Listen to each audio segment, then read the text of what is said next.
Kayo po, pupunta po kayo ng church, may dala-dala po tayo. Tama po ba? Dalawa lang po ang dadalhin natin sa simbahan. Ano po kayong dadalhin natin sa simbahan? Bible. Ano po yung dalawang dadalhin natin sa simbahan? Ano po kaya yon? Una, yung burden natin. Tama po ba? Dinadala po natin yon. Tama po ba? Pag pupunta ka sa linggo, pupunta ka kay Lord, dadalhin mo yung burden mo. At kanino mo ibibigay yon? Kay Lord. At ano pa po yung ibibigay mo pang isa? Ano po? Hindi po yung tithes. Yung praise, yung pasasalamat mo sa Diyos.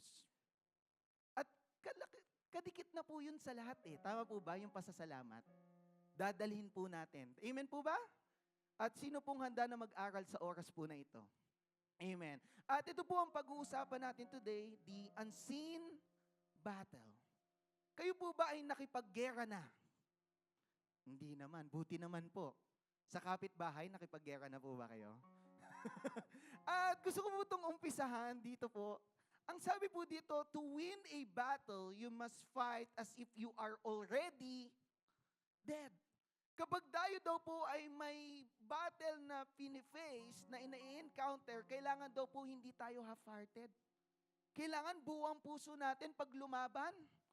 Pag hindi daw po buo ang puso natin, ano daw po ang mangyayari? Hindi tayo mananalo. Sino pong gusto manalo sa battles niya sa buhay? Tama po. At ito po ang tanong ko po sa inyo ngayong umagang ito, have you ever fought someone or fought for something? Meron na po ba kayong nakaaway? For sure, nung bata ka, may nakaaway ka na. Tama po ba? Yung mga away bata, nakuha lang yung text, nag-away na. Pero ngayon po, sa edad po natin ngayon, may nakaaway po ba kayo? Yes, nako. May nakakaaway po tayo. O may pinaglalaban po kayo. Meron po ba kayong pinaglalaban? May pinaglalaban po tayo. Kayo po ba na-experience nyo na to? Wala po akong mana, pastor. Kayo po ba na-experience nyo na po to? Sino po ang nag-aaway-away dyan?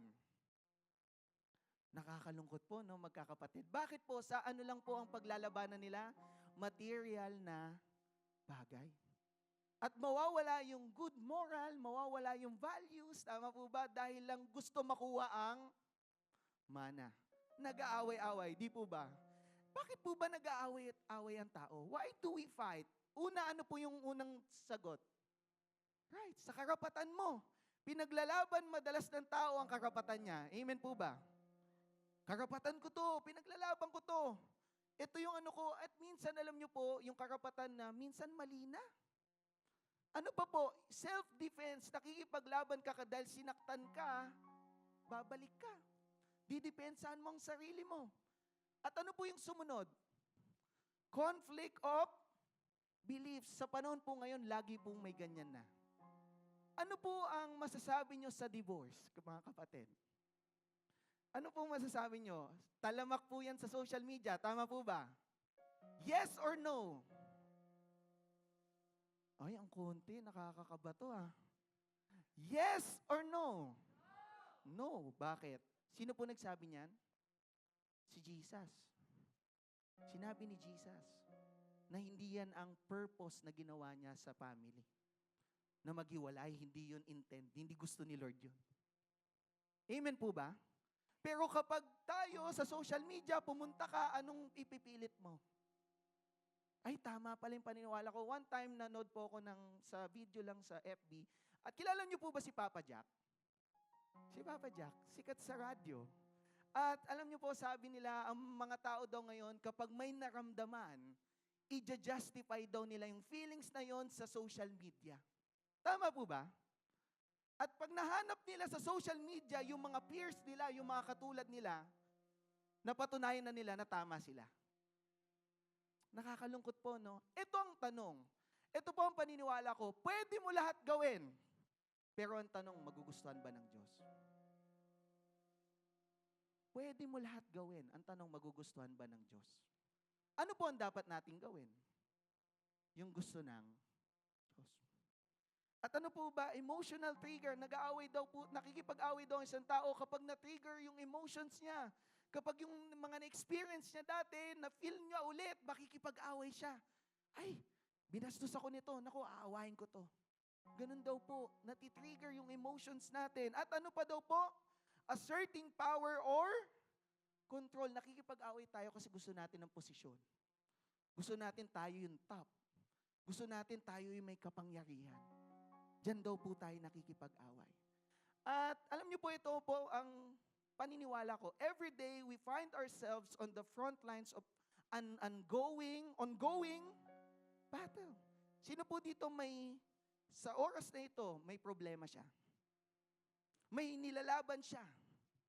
Sino po dito? Wow. Di ba lahat tayo may problema, may struggles, meron tayong dinideal sa buhay natin. At alam niyo po, ito pong battle, baka isipin niyo, hindi lang po ito para sa war. Tingnan niyo po, the term battle is frequently used metaphorically to describe, ano daw po? Struggles, conflicts. Kahit sa pamilya, may conflict. Kahit sa kaibigan, may conflict. Tama po ba? Sa mundong ito, may conflict. Ayaw nga nilang paniwalaan ng Diyos eh. May conflict. Nagkakagulo. Struggles sa buhay natin. May mga struggles po tayo in various contexts. At ito po yan, there are options when facing a battle. Ito lang po yung tatlo. Ano po yung una? Win. Sinong gusto manalo sa battles niya? Amen. Ano yung sumunod? Lose. Ano po yung pangatlo? Give up. Pastor, anong pinagkaiba ng lose at give up? Ano po bang pinagkaiba? Alam niyo yung lose, trinay mo yung best mo, ginawa mo yung best mo, pero talo ka. Pero yung nag-give up ka na hindi mo pa nga ginagawa yung best mo, pero sumuko ka na, wala na. Talo na. Tama po ba? So ito po ano po ang gusto natin dyan? We want to win. We want to win our battles in life. At alam niyo po, there are 3 types of battle in life. Tama po ba yung tatlo na yan? Physical, financial, and spiritual. Tingnan nga po natin kung may na-experience tayo ngayon sa oras na ito. Punta tayo sa physical battle. Sino dito na si stress? Stress, may depression, may anxiety. Sino po nakaka-experience yan? Tayo. Na-experience natin yan. At alam niyo po, yan yung physical battle, tinatry natin maging okay kahit hindi tayo okay. Mukha tayong masaya ngayon, pero sa totoo, deep inside, may problema kang ngayon na gusto mong ibigay kay Lord. Lord, may problema ako. Hindi ko alam paano ko susolusyonan to. Ano po yung pangalawa? Illness. Sakit. At alam niyo po, lahat ng tao nagkakasakit. Nagkakasakit lahat ng tao. At minsan, ito pa yung nakakalungkot, minsan malubha pa yung sakit. At hindi mo alam paano susolusyonan. Ano po yung sumunod? Addiction. Ito po pwedeng addiction kahit saan. Sorry for the word, pwedeng sa masamang droga. Saan pa? Sa gambling. Christian ka na, nag-gambling ka pa din. Hindi, pastor, ano lang naman yan eh. 20 pesos lang naman yung pinusta ko. Kapatid, kahit 20 pesos, ano pa din po yan? Sugal pa din. Tama po ba? Pwedeng sa mga kabataan, addiction sa, ano po yung word? Amen. Sa games, or sa, pwedeng, baka may bata po dito sa mga porn. Di po ba? Na-addict. At kailangan natin itong paglabanan. Amen po ba? Kasi ito ay hindi gusto ng Diyos. At hindi lang po yan, merong financial battle sa mga pamilya, may utang. Sino po ditong may utang? Gusto mawala na yung utang na yan? Hindi ko po kayo matutulungan. Hindi ko alam ang sagot. Pero tayo, nagkakautang tayo. Tama po ba? Pero alam niyo po, si Lord nagpo-provide. Yun ang masasabi ko, si Lord nagpo-provide. Sige po, palakpakan po natin ang Diyos.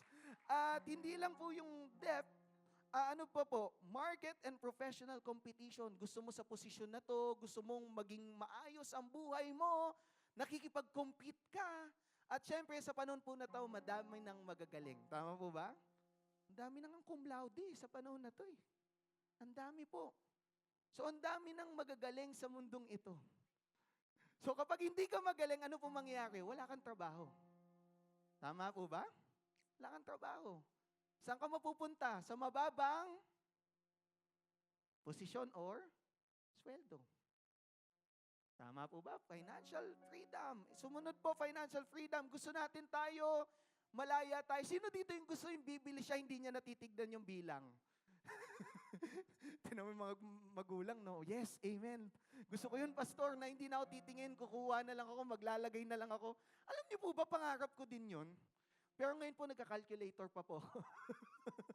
Binibilang ko pa. Sabihin, wala pa. Pero alam ko, si Lord, hindi ako ginugutom. Amen po ba? Hindi si Lord nagkukulang sa'yo, kapatid. Amen. At yan daw po yun, financial. Ito yung isa pa. Dahil sa church tayo, ito yan, spiritual battle. Kayo po ba nilalabanan nyo yung kasalanan? Sino po dito nagkakasala pa din? Wala pong magsasabing wala na siyang kasalanan. Tama po ba? Lahat nagkakasala pa din. Pero dapat sa atin, kapag alam natin kasalanan, nilalabanan natin. Amen po ba? Hindi yung kasalanan ang nagte-take over sa atin. At ano pa po, ito po ang paniniwala ko, kung merong Diyos, meron ding kalaban. At sino po yun? Si Satan. At si Satan po ay gusto kanyang kunin. Gusto niya na matalo ka. Yun ang gusto niya. At sino po dito naniniwala sa multo? May naniniwala po ba sa multo? Meron. Yes, hindi. Alam niyo ko ito yung paniniwala ko. Hindi po ako nakita ng multo eh. Pero alam niyo po yung multo na naiisip ko, ito yung kasalanan. Alam mo bakit? Bakit ko po naisip yun? Kasi ang kalaban, gusto niya magkasala ka sa Diyos. Tama? Hindi kanya gustong takutin, kapatid. Gusto niya gumawa ka ng kasalanan para mawala ka sa Diyos. Hindi kanya gustong takutin. Kaya sinasabi mo, multo, hindi, kapatid. Gusto niya magkasala ka at lumayo ka sa Diyos. At ano ba yung isa? Temptation. Kahit Christians na po tayo, natitempt pa din tayo. Natitempt tayo sa mga bagay-bagay. Malaki yung pera, papasok ako dyan kahit magsusugal ako.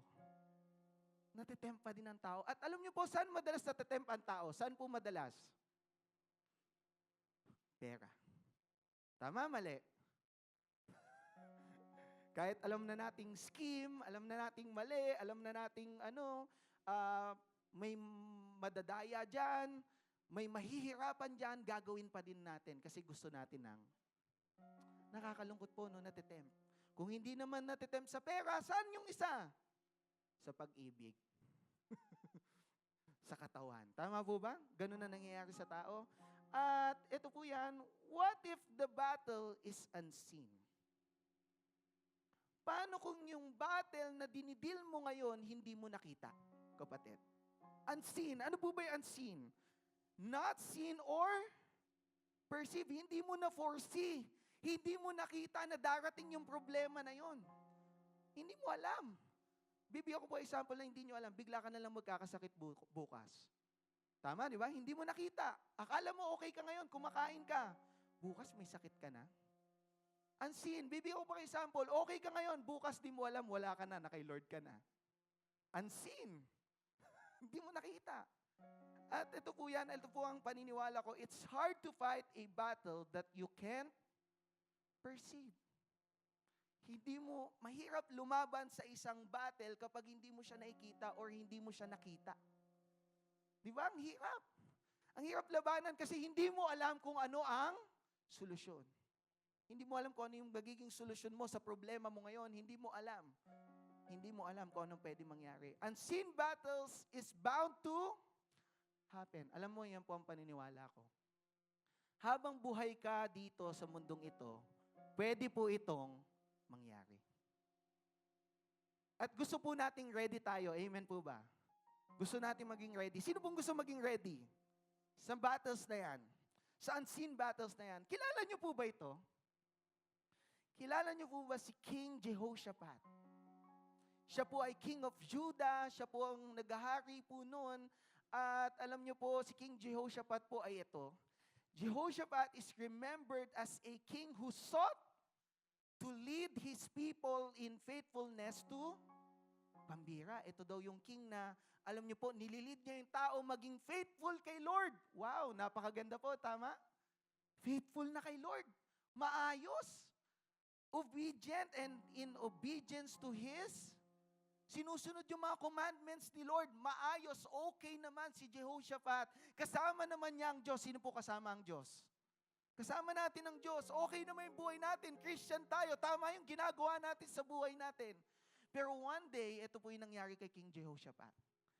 In 2 Chronicles 20, ito po yung last chapter na makikita niyo po si King Jehoshaphat. At ito po yun, after this, the armies of the Moabites, Ammonites, and some of the Meunites declared war on Jehoshaphat. Okay naman, maayos yung place nila, maayos naman, faithful sila kay Lord, pero bigla na lang magkakaroon ng problema. Na-experience yun na po ba yun? Na okay naman, ginagawa ko naman yung tama, pero biglang may unseen battle, bigla na lang may darating sa'yo sa buhay mo na hindi mo nakita. Bigla na lang. At katulad po nito, biglang nag-declare ng war. Alam niyo po, para makita niyo po, tingnan niyo po gaano kalaki yung tatlong yun. At sino po yung lalabanan nila? Yung Judah. Papatayin nila yung Judah. Gusto nila i-conquer yung Judah kay King Jehoshaphat. Gusto nila. Alam niyo po, ito po ang naintindihan ko dyan. The battles in life can be, ano po yung word? Tama po ba? Minsan, hindi pa tapos yung problema mo, dumadating pa. May darating pa ulit.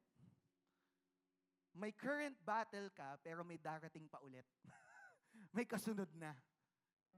At minsan, dahil doon, napofrustrate tayo. Tama po ba? Napofrustrate tayo, nadidepress tayo, hindi natin alam kung ano yung gagawin natin, at hindi natin alam kung ano yung sagot. Hindi natin alam. Ito po ang magiging sagot. Amen po ba? Sinong gusto ng sagot? How to win the unseen battles in life. Paano ba natin mawiwin to, mga kapatid? Ano ang matututunan natin sa buhay ni King Jehoshaphat? Ano po ba? Alam niyo po, ito ang unang ginawa. Beg for God's guidance. Beg for God's guidance. Humingi ka ng guidance from the Lord. Humingi ka. Yun ang unahin mo. Bakit po? In 2 Chronicles 20, verse 3-4, Jehoshaphat was, ano daw po? Terrified. Minsan may problema tayo na nakakatakot. Na tipong hindi tayo makakagalaw. Di natin alam anong gagawin natin. Hindi natin alam ano yung solusyon. Pero ano po, by this news, and ano daw po yung word? Beg. Beg. The Lord for? Ano po ba yung word na beg? Ano daw po? Nagmamakaawa. At pag tinignan po natin sa dictionary ang beg sa Oxford, as someone, ano daw po? Earnestly.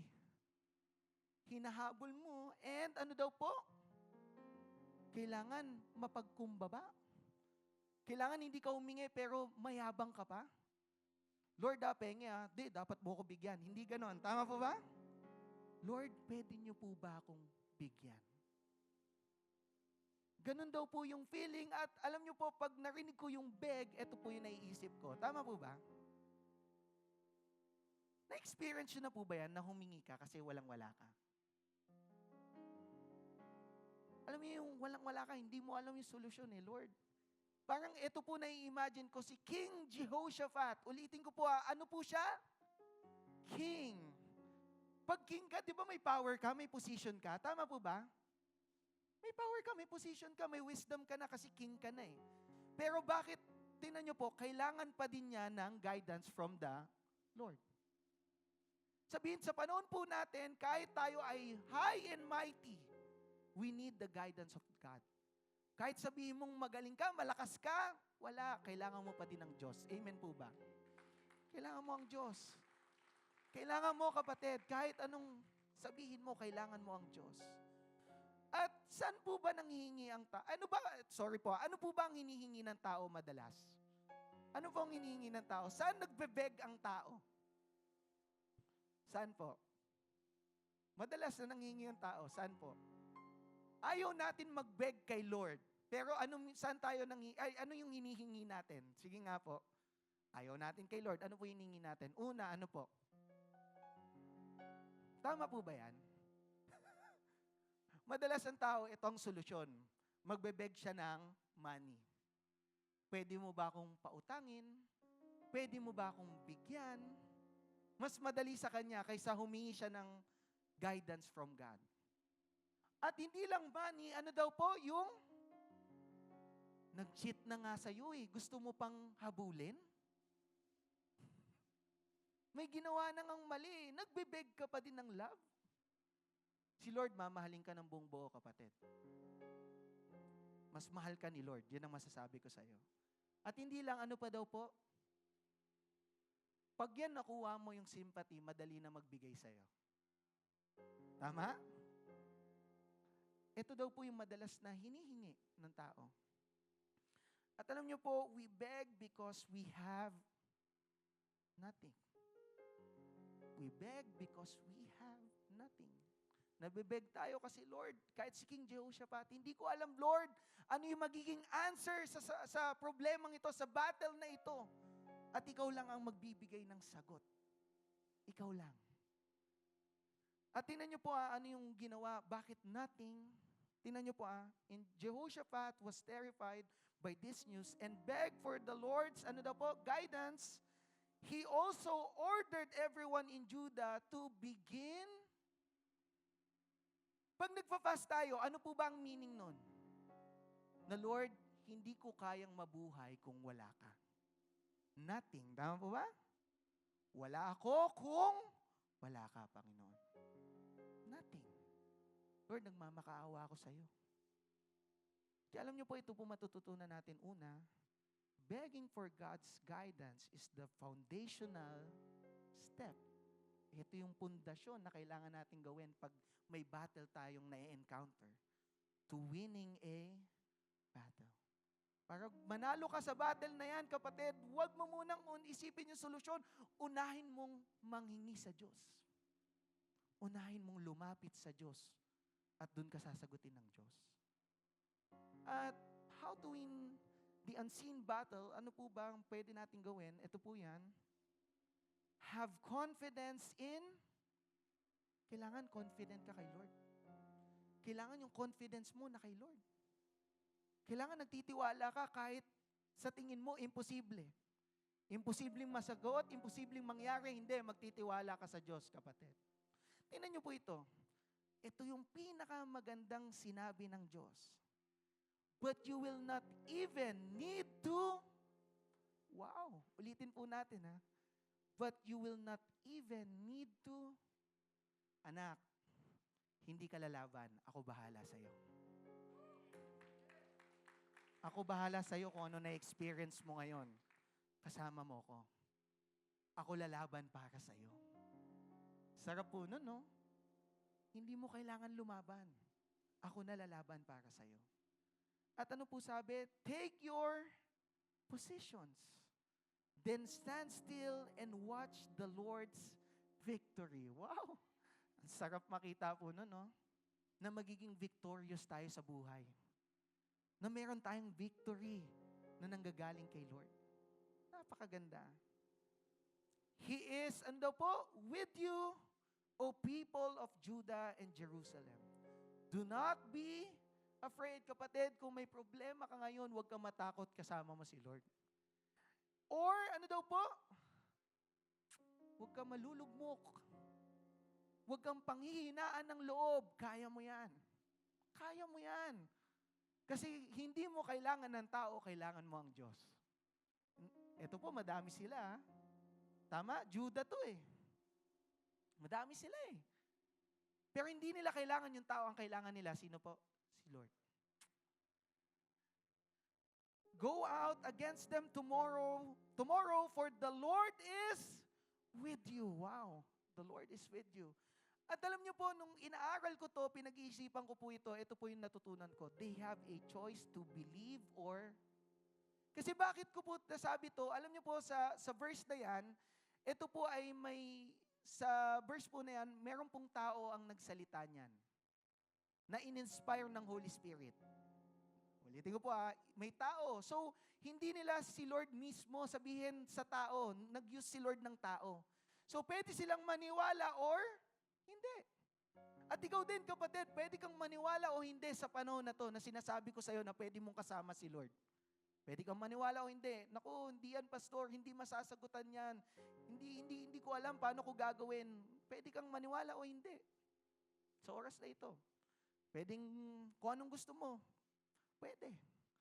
Pero tingnan niyo po ito po ang pinakamaganda. Stand still and watch the Lord's. Wala kang gagawin kapatid. Kailangan yung confidence mo lang na kay Lord. Tingnan niyo po ito maniniwala lang sila kahit hindi pa nangyayari. Tama po ba? Hindi pa eh. Wala pa yung battle kapatid, wala pa, pero naniniwala na sila kay Lord. So tayo dapat kahit hindi pa natin alam yung solusyon, naniniwala ka na sa Diyos. Kahit hindi pa tapos kapatid, naniniwala ka na sa Diyos, sasamahan ka niya. Maniwala ka at magtiwala. Alam niyo po yan lang lagi ko sinasabi, maniwala at magtiwala. Yun lang. Maniwala at magtiwala. Sa salvation natin, tama po ba? Ano lang po ang kailangan natin gawin? Ano po? Pag hiningi natin ang salvation from the Lord, ano po ang kailangan natin gawin? Maniwala. Yun nga lang eh. Maniwala eh. Tama po ba? Kailangan mo lang maniwala para iligtas ka ng Diyos. At tuloy ko lang po, you can find true confidence when you truly know. Alam niyo po, mahirap maniwala o magtiwala sa Diyos kung hindi mo naman siya kilala. Kung hindi mo aalamin kung sino ang Diyos mo, kapatid, hindi ka maniniwala.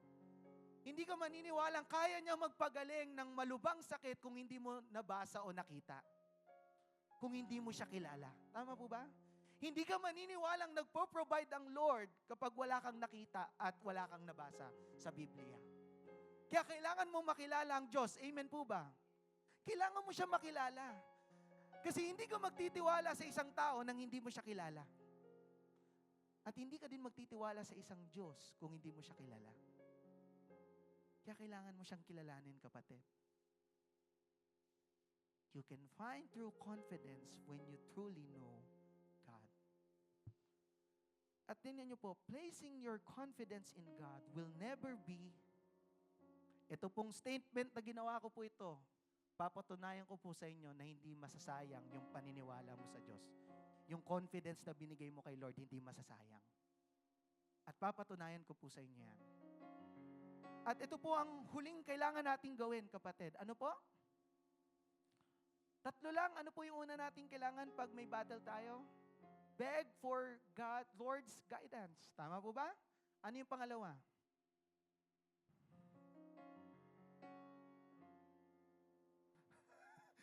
Parang nawala na po ba? Nawala na kaagad Have confidence in God. At ito po yung last.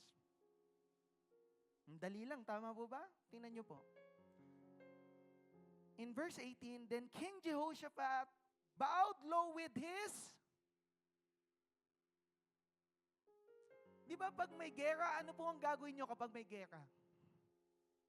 Magpe-prepare ka, tama po ba? Maghahanda ka ng armas, maghahanda ka kung ano yung strategy para manalo, tama po ba? Tama. Kahit sa problema natin, nagsa-strategize tayo, nagpaplano tayo para manalo sa battles natin sa buhay. Pero tingnan niyo po anong ginawang sagot ni King Jehoshaphat. King Jehoshaphat bowed low with his face to the ground. Tingnan niyo po ang ginawang sagot ni King Jehoshaphat ay lumuhod at pag-bowed low, ganito po ang ginawa ni King Jehoshaphat, mga kapatid. Gusto ko ma-imagine niyo po, ano po ba si King Jehoshaphat? Ano po siya? Ulitin na, sinabi ko na yung king eh. At ang hari, pag ikaw nakipag-usap ka sa hari, ikaw ay may respeto. Tama po ba? Pero yung hari na dapat nirespeto niya yung hari ng mga hari. Ang galing, no? At ang ginawa ni King Jehoshaphat ay ganito po. Ganito kay Lord. At alam niyo po, nung ini-imagine ko yun na ni-worship ni King Jehoshaphat ang Diyos, ito ang binibigay niya. Tama po ba? Ayaw nating lumuhod sa tao. Bakit? Dahil sa dignidad natin, sa pride natin. Kasi dapat lumuluhod lang tayo sa Diyos. At naiintindihan ni King Jehoshaphat na kahit may posisyon siya, kahit makapangyarihan siya, kahit mayaman siya, kailangan niya ang Diyos. At ibababa niya ang sarili niya para sa Diyos. Ito ang laban ko, Lord, pagsamba sa iyo. At hindi lang si King Jehoshaphat, kapatid. And all the people of Judah and Jerusalem did the same, worshiping the Lord. Gusto mong labanan yung problema mo, struggles mo, yung battles mo in life? Ito ang kailangan mong sagot, kapatid. Pagsamba. Baka mamaya sasabihin mo, ano kaya ginagawa namin every Sunday? Sumasamba kami. Alam mo, kapatid, sobrang powerful ng worship. Habang nag-worship ka kay Lord, nagsasaya ka, nagpapasalamat ka kay Lord, inaasikaso na ni Lord yung problema mo, kapatid. Yun ang pagsamba. Lord, hindi ko alam sasampahin lang kita. Ikaw ang sasagot, Panginoon. At alam niyo po, nung ini-imagine ko po to, tinan niyo po, as they began to sing and kaya pala tayo umaawit sa Diyos. Kaya pala binibigay natin yung burdens natin kay Lord.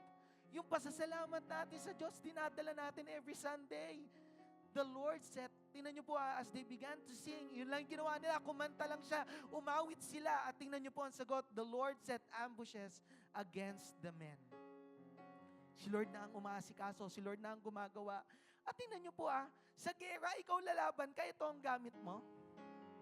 Sige nga po, posible po ba na nakikipaggera ka, umaawit ka lang sa Diyos? Posible ba? Posible ba yun? Alam niyo po, sa pag-iisip ng tao, sa maliit na isip ng tao, hindi posible ito, ito ang kailangan mo. Tama po ba? Ito ang kailangan mo. Pero hindi. Ang naisip ni King Jehoshaphat ay ito. Ito ang dalhin natin. Habang ginagawa ni Lord yung miracle na yon, sumasamba tayo sa Kanya. Kasi ibibigay niya sa atin yung victory na yon. At ito po ang maganda dyan, they were defeated. Natalo. Dahil saan daw po? Sa pagsamba. Kaya kapatid, alam niyo po, pagpupunta po tayo ng linggo, baka akala mo wala yung pasasalamat mo sa Diyos. Isigaw mo. Gamitin mo yung bibig mo kasi yan ay, ang purpose niyan ay purihin ng Diyos. Tama po ba? Ma-communicate mo kay Lord yung heart mo sa Kanya. Kaya hindi ka pwedeng tahimik. Tama po ba? Hindi pwedeng sasamba ka, wala lang. Baka kaya hindi nasasagot yung problema mo, kapatid. Bakit? Ayaw mo sambahin ng Diyos eh. Sa simpleng bagay na pagsamba, Lord, hallelujah, praise you God. Hindi mo kayang gawin. Tapos gusto mo iligtas ka ng Diyos. Alam niyo po, ito, pwede ito maging weapon natin. Ito ang pwede natin maging panlaban sa mga battles natin. Ang pagsamba. You fight by not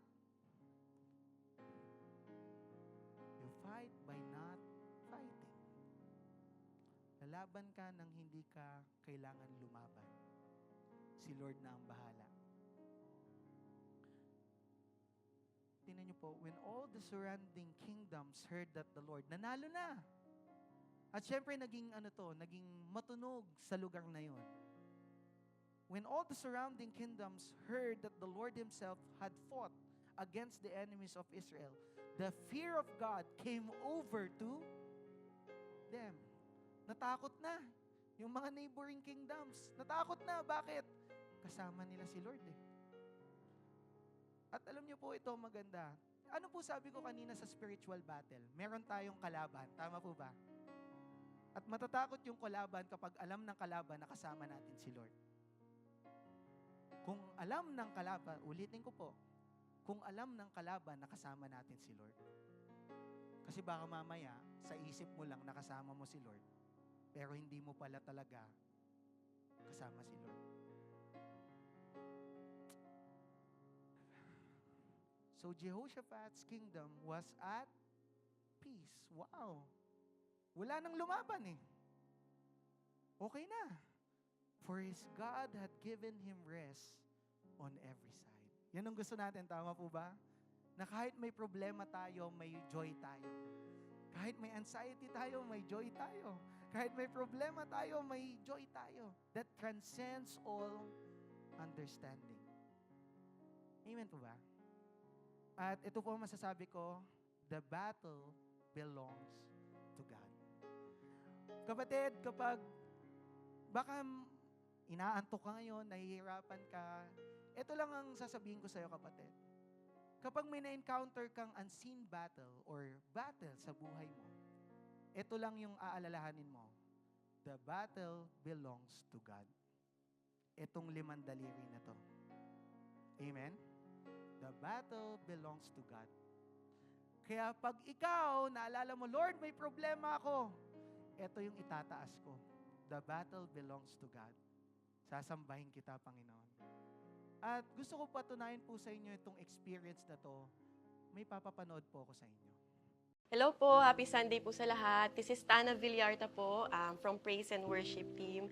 And I just want to share po my experience and testimony ko po kung gaano po ka-faithful si Lord sa buhay ko, sa buhay po namin mag-asawa, and that He is really our defender, our champion, na kahit kailan po, hindi po niya tayo iiwan at papabayaan.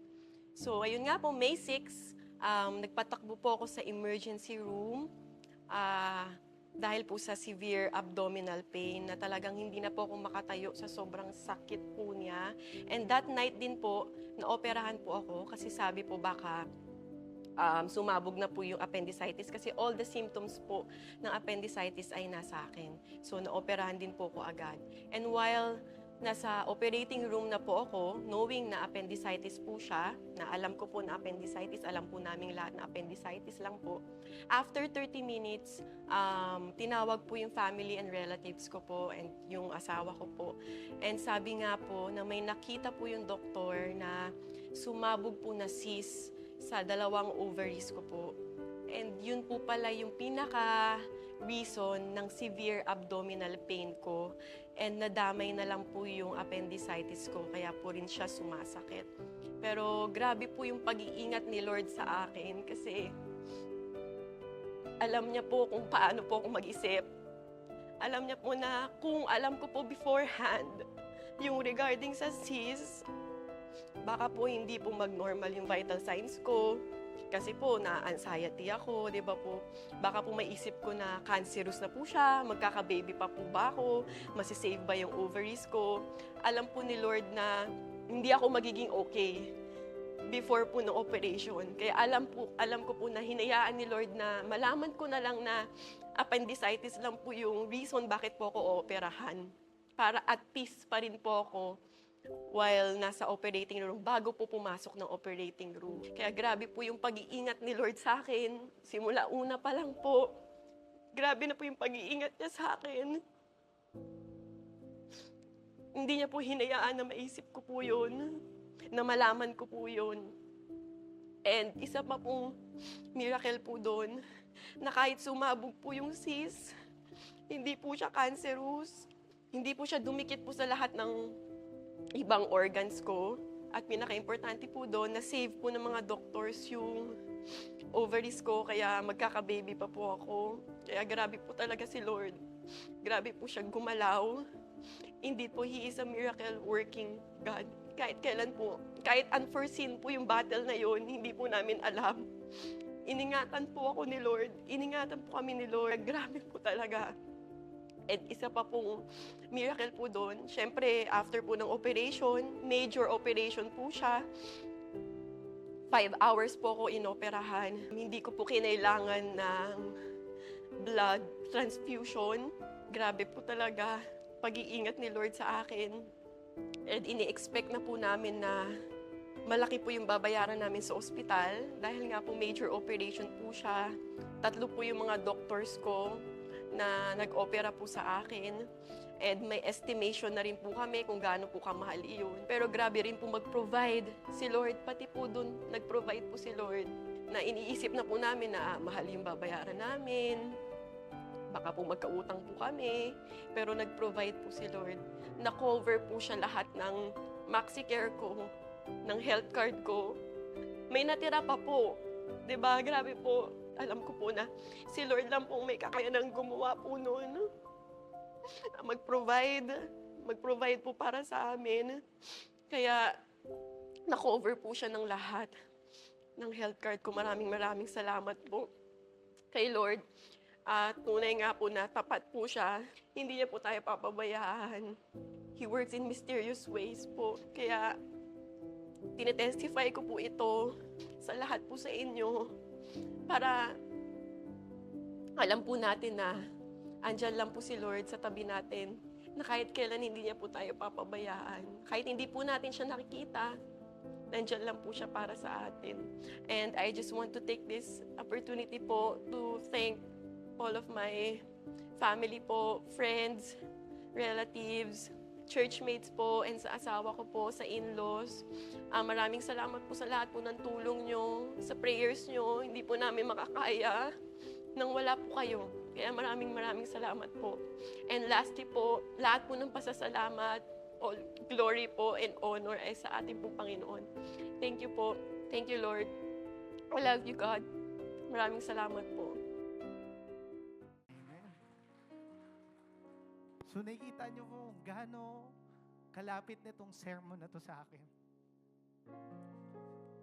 Alam niyo po, nung nalaman ko yun na, Mira, may sis yung asawa ko. Pwedeng hindi magkaanak. Paano yun, Lord? Sabi ko, gusto ko din magkaroon ng anak. Tama po ba? Cancerous, Lord. Paano yun? Nag-iisip na ako eh. Hindi ko alam anong gagawin ko, Lord. Pero still, binigay ko lang yung confidence ko kay Lord. Lord, maniniwala lang ako sa'yo. Lord, habang naghihintay ako sa operating room, Lord, nagdadasal lang ako. Samahan mo ako, Lord. Hindi ko kaya to. Basta alam ko kasama kita. At alam niyo po, nung nangyari yun, nung second day, dahil po yung gamot niya ay, ano po ba yung gamot niya? May side effect na sobrang sakit sa ulo at nakakahilo. Uminom yung asawa ko. At alam niyo po yung nangyayari nung gabi na yun, alam ni Ate Vic, kung nandiyan si Ate Vic, kasama ko po siya nun. At sobrang sakit ng ulo niya, ito lang sinabi ng asawa ko, naalala ko, ayoko na. Gusto ko na sumuko. At kapag narinig mo pala yun bilang asawa, parang sobrang chaotic, sobrang devastated ka na, Lord, mawawalan ako asawa, kabata-bata ko pa lang ah. Agad-agad. Ano ba yan? At alam niyo po, anong ginawa ko lang doon, alam na asawa ko, nagpatugtog lang ako. Lord, sasambahin kita. Hindi ko na kaya, sasambahin lang kita. At alam niyo po, kinabukasan, okay na siya. Si Lord na ang gumalaw. Hindi na gamot, si Lord na. Alam niyo, sobrang makapangyarihan ng Diyos natin. At kailangan mo lang maniwala sa Kanya, humingi ng guidance sa Kanya, at sambahin siya. At sa oras po na ito, tayo po ay sasamba sa Diyos. Alam ko po may dinadala kayo, tama po ba? Testimony po namin yan, na totoo si Lord sumasagot.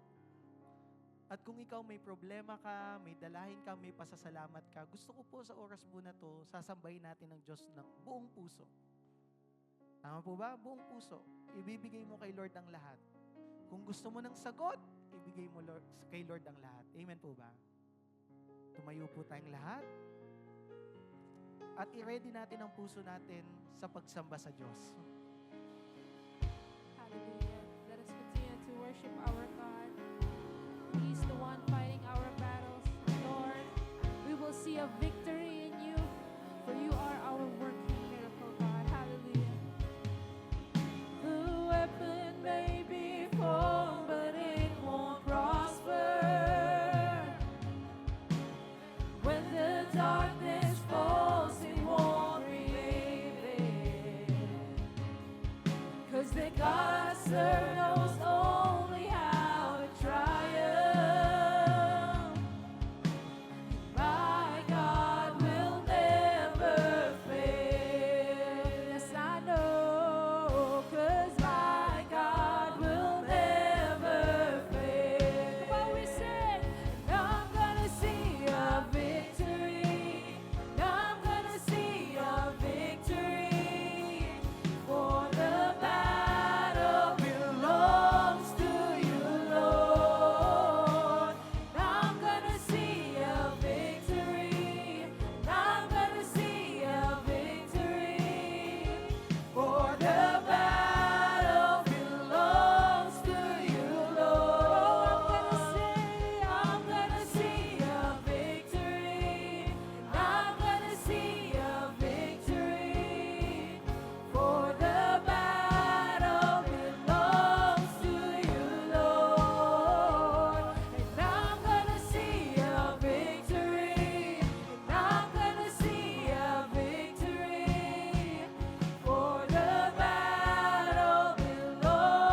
see a victory, for the battle belongs to you, Lord.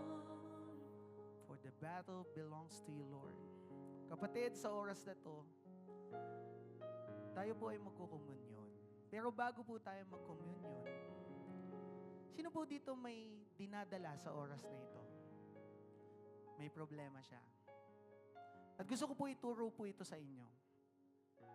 Alam ko nandito ang Panginoon. Sino dito may problema siya? Lord, hindi ko alam paano ako gagaling.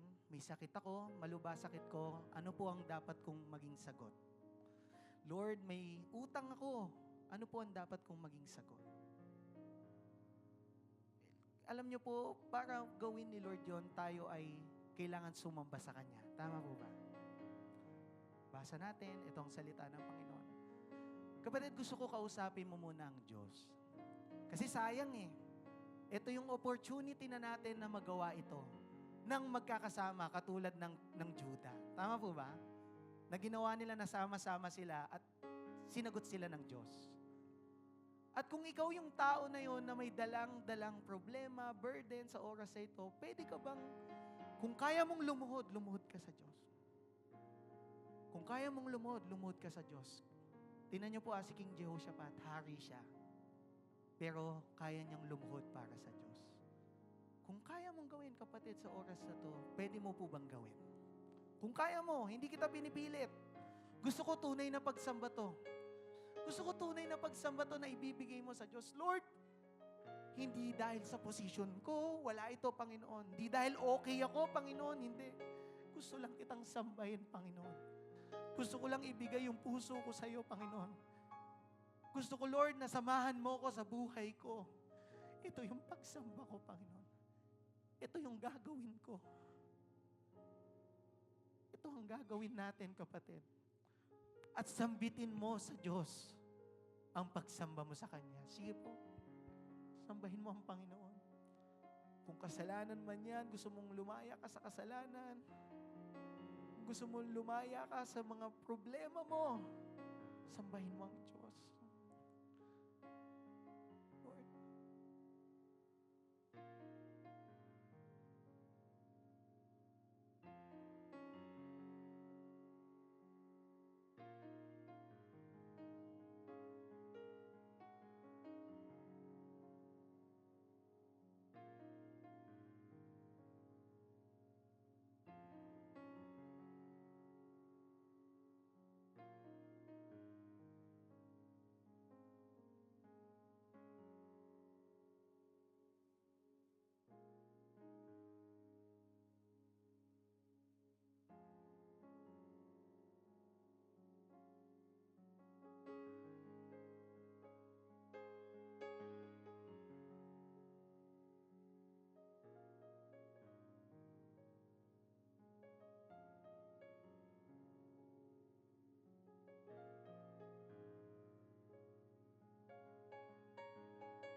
Salamat, Panginoon.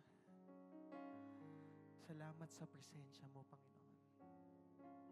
Kapatid, kunin po natin ang communion elements. Alam mo kapatid, lagi natin sinasabi, ito ang pag-aalala natin sa kaligtasan na binigay sa atin ng Panginoon. At ito din yung kaligtasan natin sa kasalanan, kapatid. Pinalaya na tayo ng Diyos sa kasalanan. Kaya kakainin po natin at iinumin natin to sa pag-aalala na mabuti ang Diyos at pinalaya niya na tayo. At tayo ay bago na. At tayo po ay kainin po natin ang tinapay.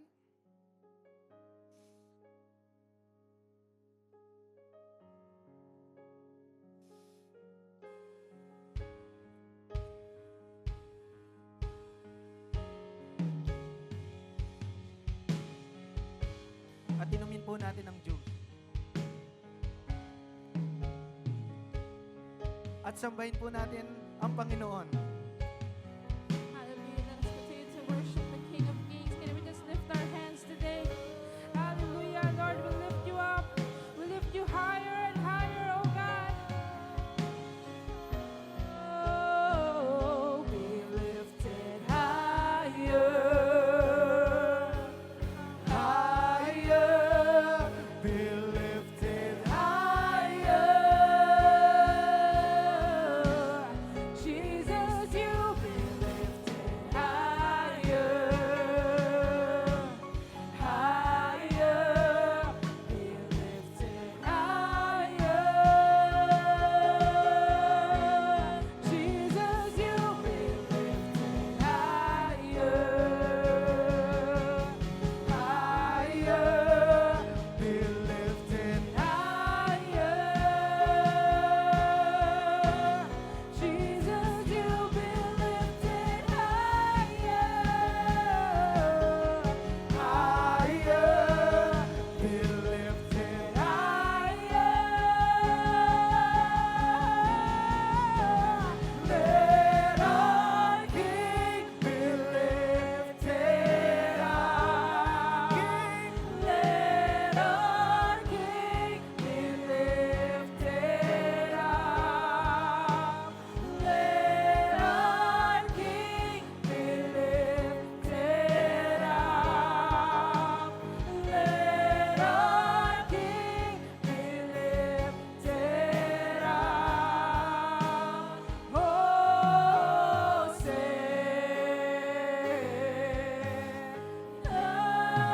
Hallelujah! Sige po, pasalamatan natin ang ating Panginoon. Palakpakan po natin ang dakilang Diyos. Hallelujah! Lord, naniniwala kami, Lord, na kinatagpo mo na kami. And we are victorious, Panginoon. Yung mga sakit na yan, Lord, pagagalingin niyo po kami, Panginoon. Kung meron man dito na hindi, Lord, magkaanak, bibigyan niyo sila, Panginoon, in Jesus' name. Lord, kung may nangangailangan dito, Lord, ikaw ang magpo-provide in Jesus' name. Naniniwala kami, there is power in your name, God, Lord. Lalabas kami dito, Panginoon, empowered, Lord, kasama ka na namin, Lord. Naniniwala kami na merong Diyos na buhay. Lord,